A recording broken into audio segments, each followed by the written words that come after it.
이쪽 기사를 좀 보겠습니다. 사정당국의 얘기인데 이인규 전 대검 중수부장이 8월에 출국한 것이 확인됐습니다. 사실상 해외 도피 판단을 한다는데 이 노무현 전 대통령 서거에 많은 영향을 미쳤던 이른바 논두렁 시계 관련 보도.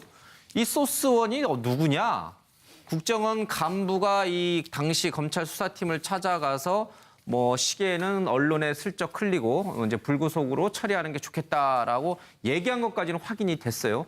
그렇다면 이 논두렁이라는 말, 잊지도 않는 이 논두렁이라는 말은 누구 입에서 나온 말인가?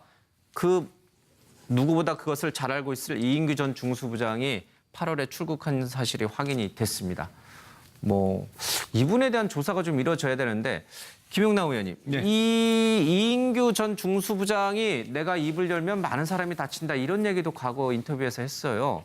정말 이때 당시에 노무현 전 대통령에 대한 수사는 엄격한 그 박연차 회장으로부터의 어떤 여러 가지 그런 어떤 증거에 의해서 진행된 것이 아니라 다분히 이렇게 정치적으로 망신 주기로 이렇게 진행이 된 건가요?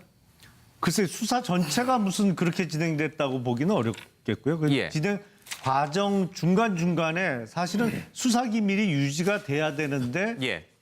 잘못된 수사 관행입니다만 큰 수사할 때 보면 중간중간에 이제 언론을 통해서 예. 보도가 나가도록 일부러 좀 흘리지 않습니까? 그 과정에 국정원이 개입했느냐, 동기가 뭐냐 이것을 예. 밝히자는 것인데 근데 약간 논두렁에 너무 초점이 집중되는 감이 있습니다. 이제 가장 중요한 것은 시계를 받았느냐 안 받았느냐 그게 일단 규명이 된 다음에 그 전제하에 중간에 논두렁에 버렸다 안 버렸다 얘기가 예.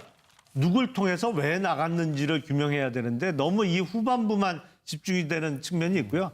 당시 사실은 대검 중수부의 수사 책임자가 이인규 중수부장 예. 그리고 중수 1과장이 우병우 당시 과장이거든요. 예.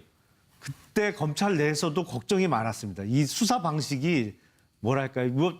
좀 오래 근무한 사람들은 어떤 식으로 수사하는지를 알잖아요. 그래서 예. 그 조합이 좀 걱정스럽다라는 얘기를 많이 했었거든요. 근데 그 걱정이 현실화 나중에 예. 됐었죠. 예. 예.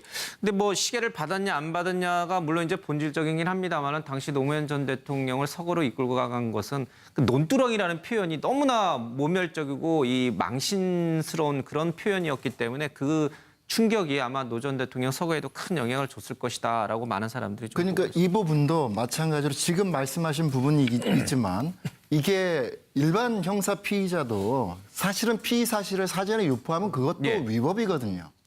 전직 대통령에 대해서 수사를 한다고 하면서 확인되거나 명확하게 밝혀지지 않은 사실들을 이렇게 흘려서 예.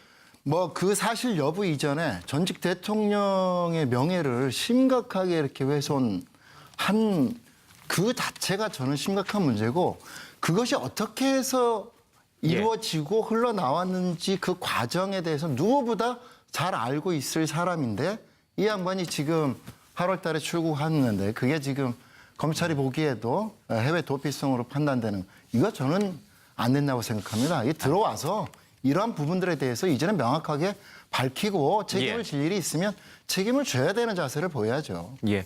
이게 박근혜 정부 시대의 적폐 다루기도 사실은 이렇게 숨가쁜데 그 전 정권이 이명박 정부 시절에 있었던 일들이 계속 요즘 언론에 그냥 많이 기사가 나오고 있습니다.